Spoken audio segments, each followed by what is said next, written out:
Kali ini kita akan membahas tentang penampakan rumah mewah yang dibangun oleh tersangka tes antigen. Assalamualaikum warahmatullahi wabarakatuh. Selamat datang di Muzakir Official Channel. Di channel ini saya sering ngebahas tentang Islam, politik, dan hal-hal yang menarik yang terjadi di media sosial. So, jika kalian tertarik dengan hal-hal seperti itu, maka silakan scroll aja ke bawah dan lihat-lihat mana tahu ada beberapa informasi yang memang menarik untuk kalian saksikan. Kali ini kita akan membahas tentang penampakan rumah mewah yang dibangun oleh tersangka tes antigen.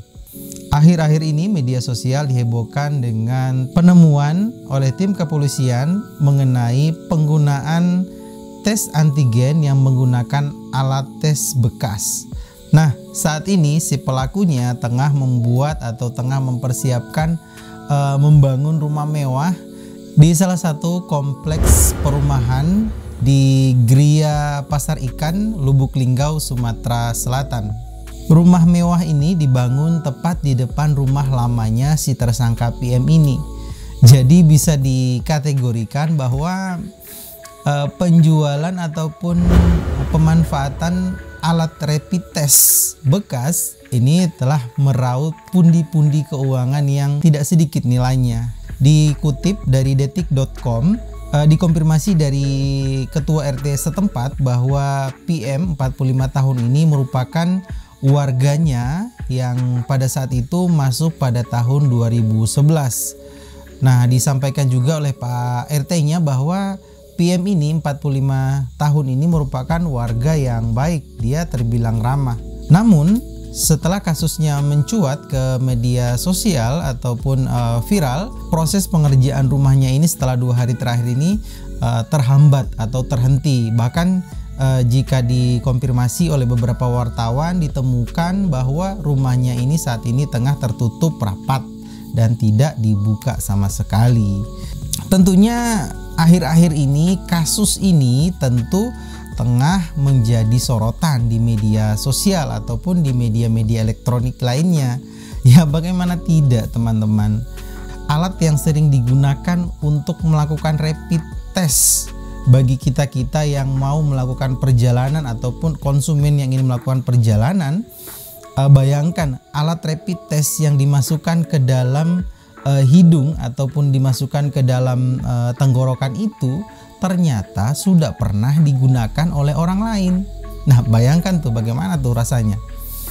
Tentu kalau dilihat dari ilmu medis ataupun ilmu kesehatan, beberapa pakar di ilmu kesehatan menyatakan bahwa ini adalah kegiatan yang melanggar hukum, karena bisa saja dari alat tes yang digunakan ini, bisa saja limbah yang digunakan ini, alat yang digunakan rapid test ini sudah terkontaminasi dengan virus.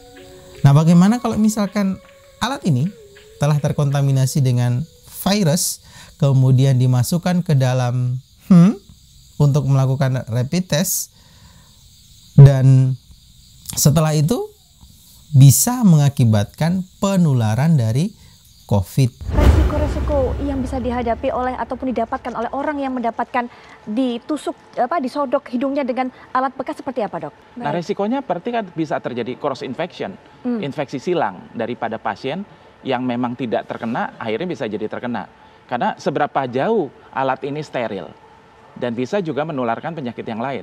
Kejadian ini terjadi di Bandara Kuala Namu, ya, terjadi di Bandara Kuala Namu. Namun ini tidak menutup kemungkinan bisa juga ditemukan di bandara-bandara lain jika dilakukan pemeriksaan secara ketat.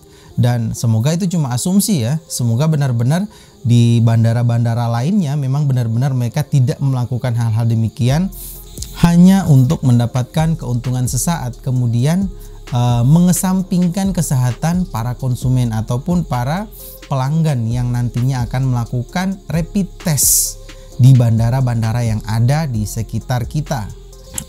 Tentu yang sangat mengherankan adalah mengapa hal ini bisa dilakukan. Bahkan kalau saya mengutip dari detik.com, si PM ini merupakan ex-business manager di laboratorium kimia farma yang bertanggung jawab terhadap pelaksanaan rapid test di Bandara Kuala Namu ini. Jadi secara tidak langsung orang ini merupakan orang yang bertanggung jawab terhadap pelaksanaan keseluruhan kegiatan yang ada di Bandara Kuala Namu terkait dengan kesehatan. Dan orang ini pula yang justru memberikan perintah untuk melakukan ataupun dibersihkan ya untuk alat-alat yang setelah digunakan ini tadi atau cotton bud ini tadi yang setelah digunakan kemudian dibersihkan kembali di laboratorium kimia farmanya, dibersihkan. Nah, setelah dibersihkan digunakan lagi, dibawa lagi ke bandara. Kemudian alat itu yang digunakan untuk memeriksa ataupun melakukan pemeriksaan tes antigen atau rapid test kepada para calon penumpang yang akan melakukan penerbangan. Terus terang ini sangat merugikan ya, sangat merugikan para konsumennya. Dan yang melegakan lagi memang informasi terakhir bahwa para pelaku ini saat ini tengah diperiksa dan dilakukan penahanan kepada mereka karena telah melakukan tindakan yang merugikan para konsumen. Ya memang iya, ini sangat merugikan.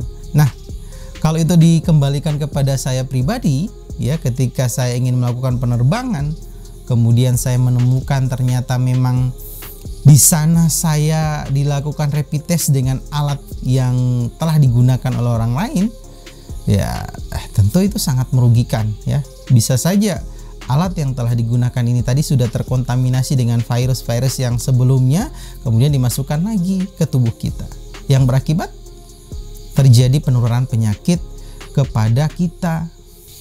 Baik teman-teman, dari kasus ini kita bisa mengambil pelajaran bahwa setiap kejahatan itu bisa saja terjadi di sekitar kita. Hal ini juga menjadi satu pelajaran untuk para pelaku usaha ataupun orang-orang yang memegang sebuah tanggung jawab agar tetap melaksanakan tanggung jawab secara profesional, karena mengingat apa sih yang didapatkan, keuntungan sesaat gitu ya, keuntungan yang besar kemudian harus dibayar dengan penyesalan yang juga begitu sangat besar. Intinya gini teman-teman, usaha yang didapatkan dengan cara instan atau harta ataupun rezeki yang didapatkan dengan secara instan dan menghalalkan segala cara, kekayaan yang kita dapatkan dengan cara seperti ini tidak akan bertahan lama, dan ada saja hal-hal yang memang mengharuskan kita untuk kehilangan harta ini, seperti kasus yang terjadi saat ini ya. Semoga kita selalu terhindar dari kasus-kasus yang bisa membahayakan kita. Terima kasih untuk kalian yang telah menyaksikan video ini dari awal hingga akhir. Klik like jika kalian suka dengan video-video seperti ini, dislike aja jika kalian gak suka, gak apa-apa. Terima kasih. Wassalamualaikum warahmatullahi wabarakatuh.